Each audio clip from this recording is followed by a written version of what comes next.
اعوذ باللہ من الشیطان اللعین الرجیم بسم اللہ الرحمن الرحیم الحمد للہ رب العالمین الصلاة والسلام علی اشرف الانبیاء والمرسلین وعلی آلہ الطیبین الطاہرین المعصومین الذین اذہب اللہ عنہم الرجس وطہرہم تطہیرا اما بعد۔ ہماری آپ کے ساتھ گفتگو علماء شیعہ کے حالات زندگی، واقعات، حکایات اور کرامات کے باب میں مرحوم آغا سید علی قاضی طباطبائی رحمۃ اللہ علیہ کے حالات زندگی کے بارے میں جاری تھی۔ ہم نے اپنی گزشتہ گفتگو اس نقطے پر آ کر ختم کی کہ مرحوم علی آغا قاضی طباطبائی رحمۃ اللہ علیہ فرمایا کرتے تھے کہ انسان کے وجود میں پائے جانے والے تمام قسم کے وساوس اور عدم اطمینان کی کیفیت کی بنیاد غفلت ہے، اور اس غفلت کی بنیاد خداوند متعال کے اوامر سے غفلت ہے، یعنی انسان خداوند متعال کے اوامر سے غافل ہوتا ہے تو اس کے نتیجے میں انسان کے اندر وسواس پیدا ہوتے ہیں، انسان کے وجود میں عدم اطمینان کی کیفیت پیدا ہوتی ہے۔ لہٰذا تمام غفلتوں کی بنیاد جو بن جاتی ہے، اس غفلت کی بنیاد موت کا یاد نہ رہنا اور انسان کا موت سے غافل ہونا ہے۔ اگر انسان موت سے غافل ہو جائے اور اس کو یہ امید ہو جائے کہ وہ اس دنیا میں ابد الآبدین رہے گا اور ہمیشہ ہمیشہ کے لیے رہے گا، تو اس کے نتیجے میں انسان سے سرزد ہونے والے اعمال وسواس پر مشتمل ہوتے ہیں اور عدم اطمینان کی کیفیت کا شکار ہوتے ہیں۔ لہٰذا انسان کو یہ چاہیے کہ اگر وہ عدم اطمینان سے اور وسواس سے نجات حاصل کرنا چاہتا ہے، خداوند متعال سے ملاقات کرنا چاہتا ہے، تو خداوند متعال سے ملاقات کے لیے اپنی موت کو یاد کرے۔ جس قدر انسان اس موت کے اوپر یقین حاصل کر لے گا، وہ اس دنیا سے منقطع ہوتا جائے گا، یعنی انسان کو اس بات کا یقین ہو کہ اس نے اس دنیا سے جانا ہے اور خداوند متعال کی بارگاہ میں کھڑے ہو کر خداوند متعال کو اپنے اعمال کا جواب دینا ہے، تو ایسے میں وہ انسان اس عمل کو انجام دے گا جس عمل کے بارے میں اس کو جواب دیتے ہوئے مسرت محسوس ہو اور خوشی محسوس ہو، اور انسان اس بات پر فخر محسوس کرے کہ میں اپنے پروردگار کی بارگاہ میں جا کر اس عمل کا اظہار کروں گا۔ لہٰذا ہم دیکھتے ہیں سورہ جمعہ کی آیت نمبر 6 میں خداوند متعال ارشاد فرما رہا ہے، بسم اللہ الرحمن الرحیم، قل یا ایھا الذین ھادوا ان زعمتم انکم اولیاء للہ من دون الناس فتمنوا الموت ان کنتم صادقین۔ اے میرے حبیب، ان اہل یہود گروہ کو یہ بات بتا دیں اور انہیں یہ منتقل کر دیں کہ اگر وہ یہ گمان کرتے ہیں کہ وہ اللہ کے ولی ہیں اور ان کے علاوہ اور کوئی اللہ کا ولی نہیں ہے، تو وہ موت کی تمنا کیوں نہیں کرتے ہیں؟ اگر یہ موت کی تمنا کریں تب معلوم ہوگا کہ وہ کس قدر اپنی گفتار میں اور اپنے قول میں صادق القول ہیں۔ تو عزیزان محترم، مرحوم علی آغا قاضی طباطبائی رحمۃ اللہ علیہ کا یہ نظریہ تھا کہ اگر وسواس سے نجات حاصل کرنی ہے، اگر عدم اطمینان کی کیفیت سے انسان نے نجات حاصل کرنی ہے، تو انسان کو اوامر الہیہ جو کم ترین غفلت کا مقام انسان کی زندگی میں آ جاتا ہے، وہ انسان اس سے غفلت نہ کرے، خداوند متعال کے اوامر کی اطاعت کرے تاکہ خود خداوند متعال کی طرف متوجہ ہو، اور خود خداوند متعال کی ذات سے غفلت، یہ غفلت کا برترین مرتبہ ہے اور سب سے بڑا مرتبہ ہے کہ انسان اس ذات سے غافل ہو جائے جس ذات نے اس کو خلق فرمایا ہے اور جس ذات کے حضور میں اس کو پیش ہونا ہے اور اس سے اس نے ملاقات کرنی ہے۔ اس روز انسان روسیاہ ہوگا، انسان کا چہرہ سیاہ ہوگا، لہٰذا اس دن انسان کے چہرے کو نورانی ہونا چاہیے۔ مرحوم علی آغا قاضی طباطبائی رحمۃ اللہ علیہ فقر میں مبتلا تھے، بہت زیادہ بچے تھے اور مشکلات تھیں، تو اس اعتبار سے مرحوم علی آغا قاضی طباطبائی کے پاس دنیاوی معاملات نہیں تھے اور دنیاوی مال و دولت موجود نہیں تھا۔ نجف اشرف میں ان کے مالک مکان نے ایک روز انہیں تنگ آ کر اس گھر سے باہر نکال دیا، گھر کا تمام سامان اسباب وغیرہ اٹھایا اور اس کو گلی میں پھینک دیا، اور مرحوم آغا سے کہا کہ میں اب مزید آپ کو یہاں پر برداشت نہیں کر سکتا ہوں۔ علی آغا قاضی طباطبائی تمام اپنی زندگی کو اٹھا کر کوفہ چلے گئے، اور کوفہ میں مسجد کوفہ کے بالائی سائڈ پر وہاں پر انہوں نے ایک جگہ بنائی ہوئی تھی جہاں پر بے سرپرست اور لاوارث قسم کے لوگ آ کر زندگی بسر کیا کرتے تھے، تو وہاں مرحوم علی آغا قاضی طباطبائی تشریف لے گئے۔ علامہ طباطبائی رحمۃ اللہ علیہ اس ماجرا سے متعلق لکھتے ہیں کہ میں جب مسجد کوفہ میں مرحوم علی آغا قاضی طباطبائی سے ملاقات کرنے کے لیے گیا تو میں نے دیکھا کہ ان کے گھر میں تمام افراد جتنے بھی تھے وہ وہاں بیمار تھے، بخار تھا سب کو۔ مرحوم علی آغا قاضی طباطبائی خود شدت سے بخار میں مبتلا تھے اور تکلیف میں تھے، لیکن جیسے ہی مرحوم علی آغا قاضی طباطبائی نماز کے لیے کھڑے ہوئے تو ایسے جیسے ان کو کسی قسم کی کوئی تکلیف ہی نہیں ہے، کسی قسم کی کوئی بیماری نہیں ہے، کسی قسم کے فقر میں مبتلا نہیں ہے، کسی قسم کے قرض میں مبتلا نہیں ہے، بالکل خداوند متعال کے حضور طمأنینے کے ساتھ اور اطمینان کے ساتھ عبادت میں مصروف ہیں۔ یہ عبادت کی کیفیت حضرات ائمہ معصومین علیہم الصلاۃ والسلام میں قابل مشاہدہ ہے، اور حضرات اہل بیت علیہم الصلاۃ والسلام کے سچے خلص شیعہ علماء جن میں علی آغا قاضی طباطبائی رحمۃ اللہ علیہ سر فہرست ہیں، ان میں قابل مشاہدہ ہے، اور افراد میں ایسی کیفیت آپ مشاہدہ نہیں کریں گے۔ مرحوم علی آغا قاضی طباطبائی نماز کو افضل وقت میں ادا کرنے پر ترغیب دلایا کرتے تھے، اور یہ فرمایا کرتے تھے کہ اگر کوئی اس مطلب پر پائیداری اور استقامت کا مظاہرہ کرے، یعنی نماز کو اول وقت میں ادا کرے، اور وہ کسی مقام پر نہ پہنچے تو آئے اور میرے اوپر آ کر لعن و نفرین کرے کہ علی آغا قاضی طباطبائی نے ہمیں ایک غلط راستے کی طرف گائیڈ کیا ہے۔ لہٰذا اگر تم اپنی نماز کی حفاظت کر لیتے ہو تو تم نے اپنا سب کچھ محفوظ کر لیا، لیکن اگر تم اپنی نماز کی حفاظت نہ کر پائے تو تم نے کسی چیز کو اپنے لیے ذخیرہ نہیں کیا، سب کچھ گنوا دیا۔ مرحوم علی آغا قاضی طباطبائی رحمۃ اللہ علیہ کی نماز مغرب جو 3 رکعت نماز ہے وہ 1 گھنٹہ تک جاری رہتی تھی، اس قدر وہ طولانی ہوا کرتی تھی، اور اس قدر وہ معنوی نماز ہوا کرتی تھی۔ نہایتی غربت، نہایتی قرض، نہایتی مشکلات اور کثرت اولاد کے بعد جب وہ اللہ اکبر کے لیے تکبیرۃ الاحرام کہا کرتے تھے مغرب کے لیے، تو تمام دنیا ان کے پس پش چلی جاتی تھی، ایسے جیسے ان کے اوپر نہ کوئی قرض ہے، نہ کوئی بیوی ہے، نہ کوئی بچے ہیں، نہ ان کے لیے کسی قسم کی مادی مشکلات ہیں۔ اور یہ عبودیت کا ایک ایسا مرحلہ مرحوم علی آغا قاضی طباطبائی کو حاصل ہوتا تھا، اور وہ خود فرمایا کرتے تھے کہ اگر یہ عبودیت اور یہ ربوبیت اپنی جگہ پر حفظ ہو تو کیا یہ نماز کی لذت ہمیں اگلے مرحلے میں بھی ملے گی؟ یعنی جب فرماتے تھے جب میں نماز کے لیے کھڑا ہوتا ہوں تو ایسے ہے جیسے افلاک کے اس نغموں کی میں اس زمزموں کو اپنے کانوں سے سماعت کر رہا ہوں، اور فرماتے تھے کہ اگر ہمیں جنت میں نماز پڑھنے کی اجازت نہ دی گئی تو پھر ہم وہاں پر کیا کریں گے؟ ہماری تو لذت ہی یہی نماز ہے، ہماری تو تمام زندگی اسی نماز کے اندر ہے، اور اگر یہ وہاں ہمیں نہ ملے تو ہم نے اس جنت کا کیا کرنا ہے؟ اس جنت کو تو ہم نے دھتکار دینا ہے۔ یہ وہی مقام حضرات اہل بیت علیہم الصلاۃ والسلام کے خاص سچے شیعوں کا مقام ہے کہ جو عبادت میں اس قدر لذت محسوس کرتے ہیں، اور بسا اوقات بعض عبادات ایسی ہیں کہ جن کی لذت تو انسان کے وجود میں 1 ہفتہ تک جاری رہتی ہے۔ مرحوم علی آغا قاضی طباطبائی نماز تہجد کو نہایت ہی اہمیت دیا کرتے تھے، بیدار ہوتے، سو جاتے، نماز پڑھتے، بیدار ہوتے اور پھر سو جاتے، یعنی بار بار ان کی یہ کیفیت ہوا کرتی تھی کہ وہ رات کو متعدد مرتبہ کھڑے ہوتے، بیدار ہوتے، وضو کرتے، نماز پڑھتے اور پھر 4-5 منٹ کے لیے سو جاتے، پھر کھڑے ہوتے، بیدار ہوتے اور پھر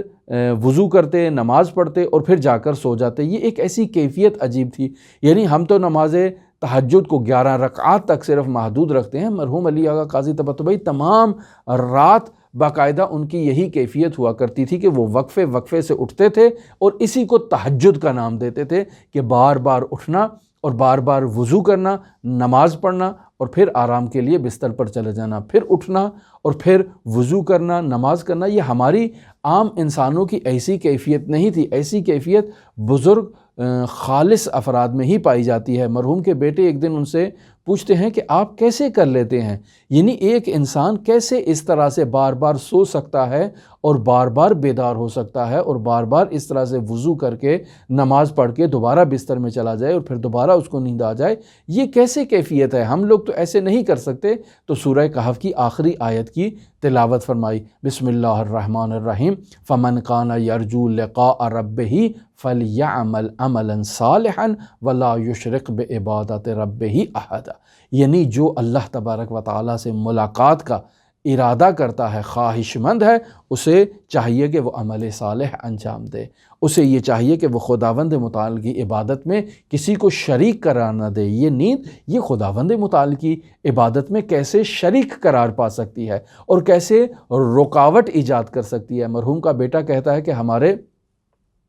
اس قدیمی گھر میں 2 کمرے ہوا کرتے تھے۔ ابھی مرحوم قاضی اپنے مدرسے میں شفٹ نہیں ہوئے تھے کہ انہوں نے وہاں ایک کمرہ عبادت کے لیے لیا ہوا تھا۔ ہمارے گھر میں 2 کمرے ہوا کرتے تھے، ایک کمرے میں ہمارا تمام کنبہ زندگی گزارتا تھا اور دوسرے کمرے میں مرحوم علی آغا قاضی طباطبائی عبادت کیا کرتے تھے۔ اور مرحوم کی کیفیت ایسی تھی کہ ہم لوگ سو جاتے تھے اور تمام رات اس کمرے سے مرحوم علی آغا قاضی طباطبائی کے رونے کی آوازیں اور خداوند متعال سے مناجات کرنے کی آوازیں جو ہے وہ سنائی دیا کرتی تھیں۔ تو یہ بیٹا کہتا ہے کہ ایک روز رات کو میں اٹھا اور میں نے کہا میں جا کر دیکھوں کہ کیا کیفیت ہے والد بزرگوار کی۔ تو جیسے ہی وہ کمرے کے اندر جو دروازہ تالا لگانے کی جو چابی کی جگہ ہوتی ہے، اس سوراخ سے میں علی آغا قاضی طباطبائی کو مشاہدہ کرتا ہوں تو قبلہ رخ ہو کر اپنے دونوں ہاتھوں کو اپنے چہرے پر رکھ کر شدت کے ساتھ گریہ کر رہے ہیں اور کسی دعا کے کلمات کو بار بار تکرار کر رہے ہیں، بار بار تکرار کر رہے ہیں۔ تو ایسے میں فوراً دیکھتا ہوں کہ میری والدہ بیدار ہو گئی ہیں، تو میں فوراً واپس آ کر اپنے بستر پر جو ہے وہ لیٹ جاتا ہوں اور والدہ کو اشارہ کرتا ہوں چہرے پر انگلی رکھ کے کہ یہ بات واضح نہیں ہونی چاہیے اور نہیں بتانا چاہیے کسی کو۔ اور مرحوم قاضی طباطبائی دائم الوضو رہا کرتے تھے۔ ہم نے وضو کی دائم الوضو کی اہمیت پر ایک گفتگو آپ کے ساتھ کی اور وہ موجود ہے، اسے آپ سماعت کر سکتے ہیں۔ مرحوم علی آغا قاضی طباطبائی فرماتے ہیں کہ میں 20 سال سے باقاعدہ وضو کی حالت میں ہوں اور رات کو جب بھی میں نیند کے لیے بیدار ہوتا ہوں فوراً جا کر میں پانی کے ذریعے سے وضو کرتا ہوں اور پھر دوبارہ آ کر آرام کرنے کے لیے لیٹتا ہوں۔ اور ظاہر ہے جب انسان وضو کرتا ہے تو وضو کے دنبال میں 2 رکعت نماز پڑھنا ویسے بھی مستحب ہے خود وضو کے لیے، اور اس کے متعلق بھی روایت موجود ہے، ہم آپ کی خدمت میں نقل کریں گے، جس میں ارشاد ہوتا ہے کہ اگر کسی نے جو ہے کسی کا وضو باطل ہو جائے اور وہ وضو کے باطل ہونے کے بعد اگر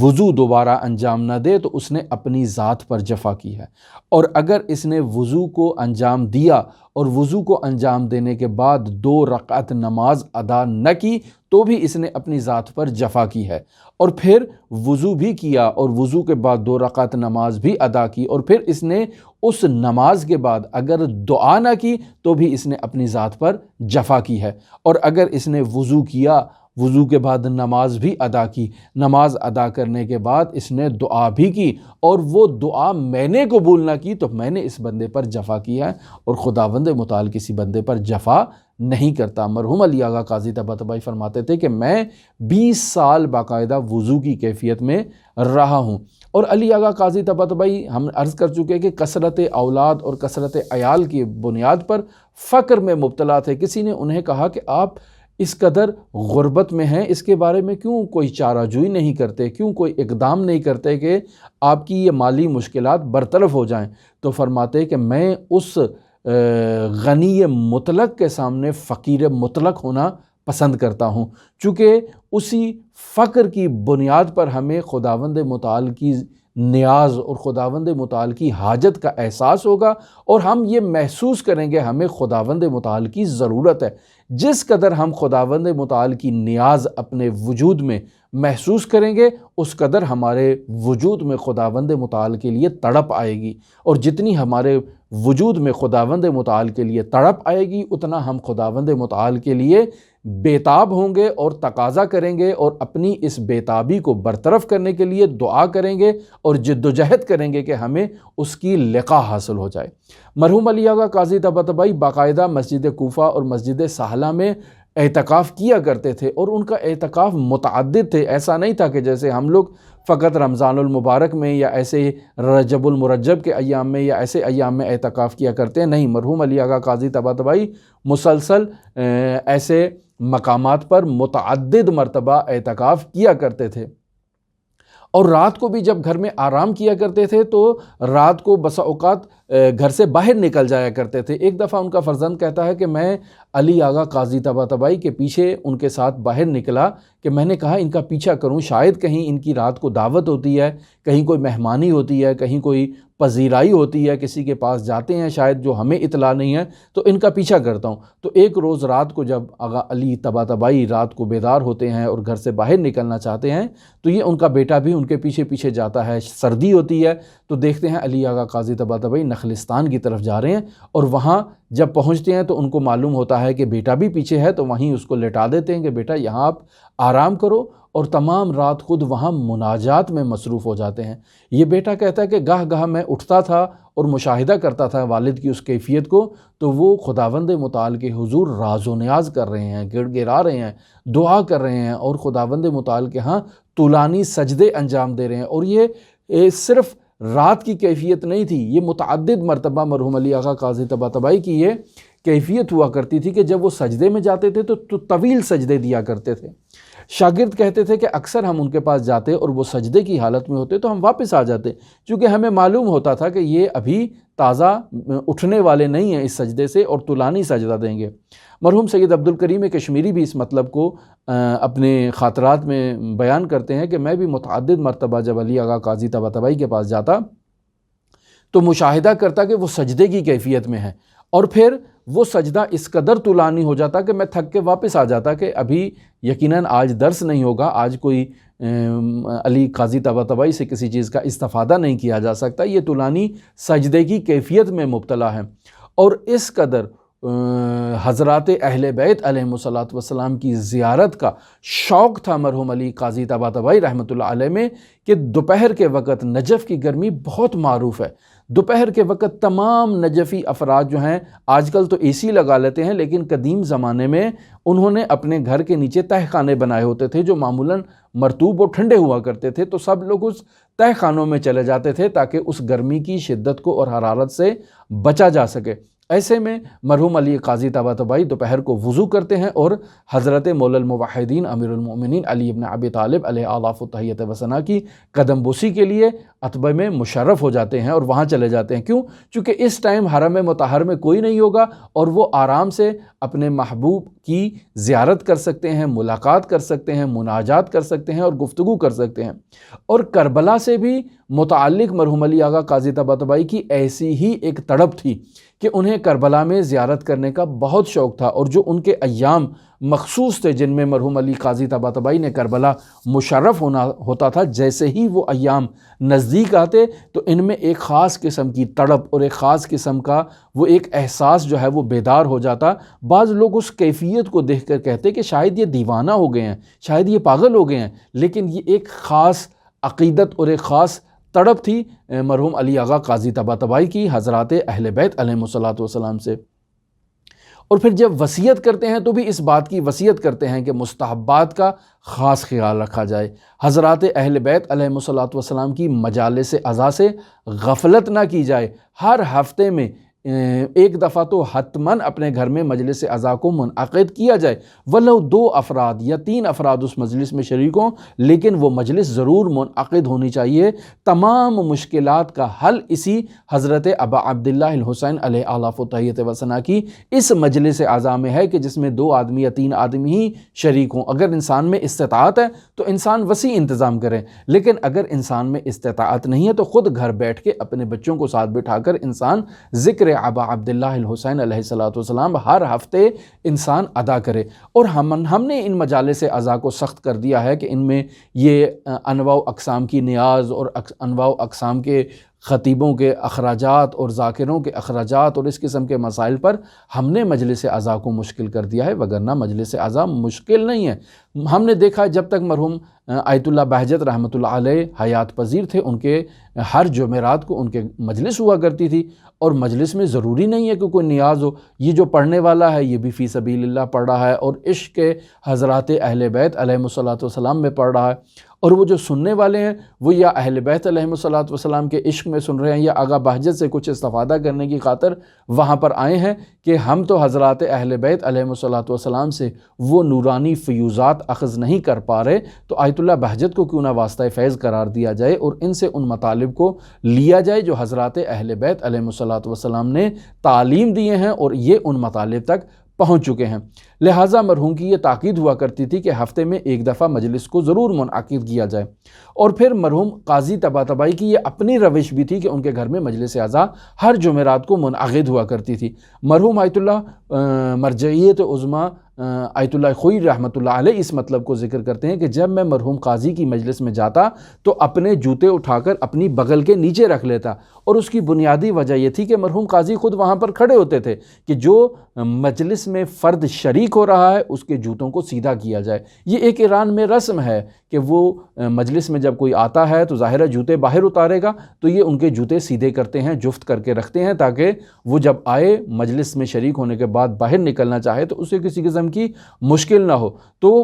بہت لوگ مرحوم قاضی پر اعتراض کرتے کہ آپ یہ کام نہ کیا کریں، آپ مرجعیت رکھتے ہیں، آپ استاد حوزہ ہیں، آپ ایک عظیم المرتبت شخصیت ہیں، آپ مجتہدین کے استاد ہیں، آپ یہ کام نہ کیا کریں۔ کہتے نہیں، میں یہی ہوں اور میں یہ چاہتا ہوں کہ حضرت ابا عبداللہ الحسین علیہ الصلوۃ والسلام مجھے اس کیفیت میں دیکھیں اور وہ ان کو یہ معلوم ہو کہ قاضی ہمارے ساتھ اس قدر مخلص ہے اور اس قدر سچا ہے، اور اس کی یہ کیفیت ہے کہ وہ ہمارے مجلس میں شریک عزاداروں اور زائرین کے اور ماتمداروں کے جوتے سیدھے کرنے کے لیے جو ہیں وہ اپنے لیے اس کو افتخار محسوس کرتا ہے۔ تو عزیزان محترم، ہماری آپ کے ساتھ گفتگو مرحوم علی آغا قاضی طباطبائی رحمۃ اللہ علیہ کے حالات زندگی، واقعات، حکایات، کرامات کے بارے میں جاری ہے۔ اگر آپ دلچسپی رکھتے ہوں تو ہمارے ساتھ رہ سکتے ہیں۔ اللہم صلی علی محمد و آل محمد وعجل فرج قائم آل محمد۔